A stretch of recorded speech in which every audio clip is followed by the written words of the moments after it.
School college اسپتال یونیورسٹیاں بند ہیں, مریض رول گئے ہیں, مگر نہیں, ہم نے سیاست کرنی ہے, ہم نے سیاسی بیانیاں بنانا ہے, ہم نے گالیاں دینی ہیں, ہم نے فوج کو برا بھلا کہنا ہے, ہم نے اسٹیٹ کو کمزور کرنا ہے.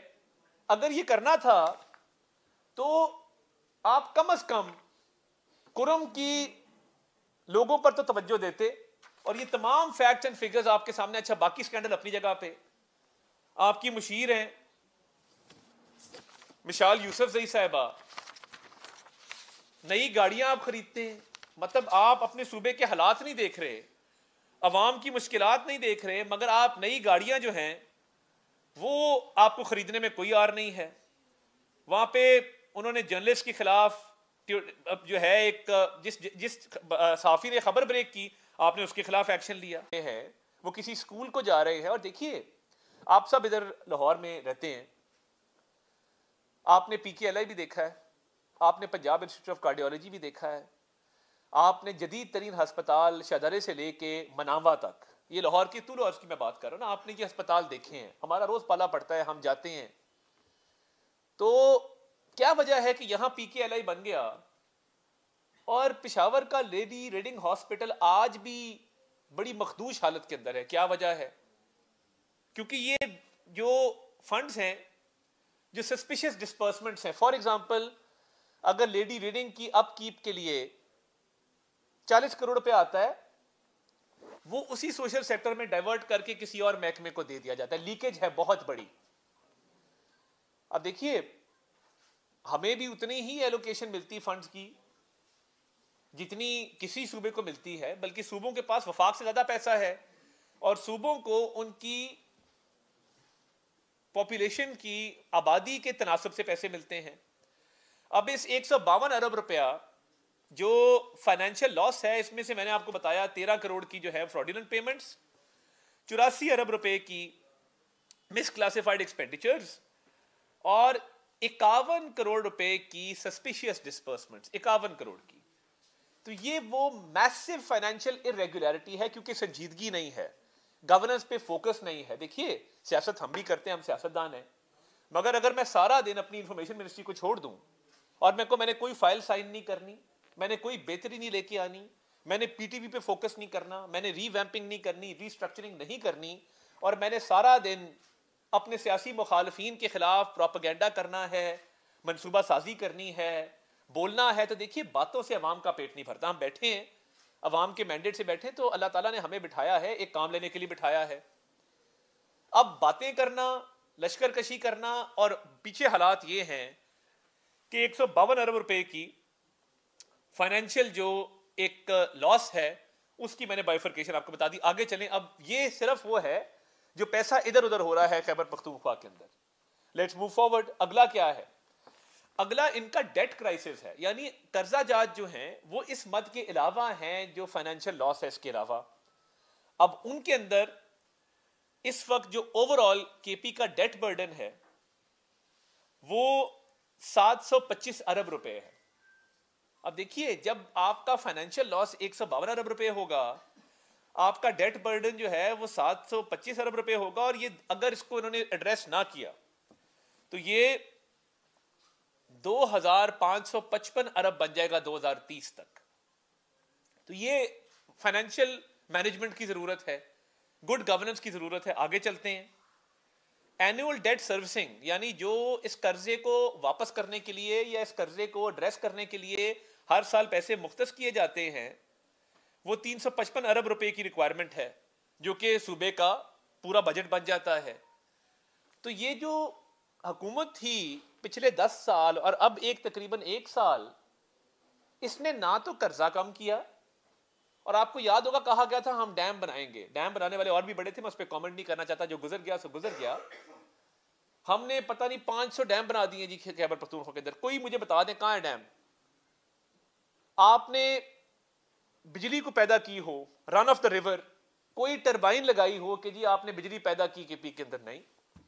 میں یہ پوچھنا چاہتا ہوں کے پی کے عوام کا کیا قصور ہے؟ محب وطن پاکستانی ہیں, پاکستان کی محبت سے سرشار لوگ ہیں, آپ ان سے کس بات کا بدلہ لے رہے ہیں؟ پہلے پنجاب میں بزدار کے تھرو بدلہ لیا, اب کے پی میں علی امین کے تھرو بدلہ لے رہے ہیں. کوئی فائنینشیل مس مینجمنٹ کا نوٹس نہیں ہے اور یہ قرضہ چڑھا ہے آپ کے دور میں. اللہ کا فضل ہے کہ میاں شہباز شریف صاحب کی حکومت ڈیفالٹ سے اٹھا کے ملک کو لے آئی ہے استحکام سے بھی آگے. ہمارا مقصد تھا ڈیفالٹ سے استحکام, استحکام سے گروتھ. اب گروتھ کی طرف جا رہے ہیں. بانی چیئرمین پی ٹی آئی نے اعتراف کیا کہ اکانومی سٹیبل ہو گئی اور ہر بندے کو نظر آ رہا ہے. دیکھیے جب پچھلے سال مہنگائی 32% کے اوپر تھی اور اس سال وہ 4% پہ آئی ہے, تو کیا یہ خیبر پختونخوا کی صوبائی حکومت کی ذمہ داری نہیں ہے کہ وہ پرائس کنٹرول کمیٹیاں بنائیں, وہ تحصیل لیول پہ, یونین کاؤنسل لیول پہ پرائس کنٹرول میجسٹریٹس اپوائنٹ کریں. پنجاب کے اندر جب ٹرانسپورٹ کے کرائے کم ہوتے ہیں, فار ایگزامپل ابھی اڈے سیل ہوتے ہیں, ٹرانسپورٹ کے بزنسز سیل ہوتے ہیں, اور جتنے بھی ٹرانسپورٹ کے اوپر کرایوں میں کمی ہوتی ہے, یہاں پہ کمیٹیاں بنی ہوئی ہیں, یہاں پہ وزیر مختص ہیں اس کام کے لیے, یہاں پر پرائس کنٹرول میجسٹریٹس مختص ہیں اس کام کے لیے. تو خیبر پختونخوا میں لوگوں سے کس بات کا بدلہ لے رہی ہے ان کی حکومت کہ مہنگائی پچھلے سال 32% تھی, اس سال 4% ہے, کرائے وہیں پہ ہیں, قیمتیں وہیں پہ ہیں. وفاق میں بھی ہم نے قیمتوں کو کنٹرول کیا ہے پچھلے سال کے مقابلے میں. اگر اوور آل آپ دیکھیں, پیٹرول سستا ہے, آٹا سستا ہے, اشیاء خرد و نوش نیچے آ رہی ہیں. وائی ناٹ کے پی؟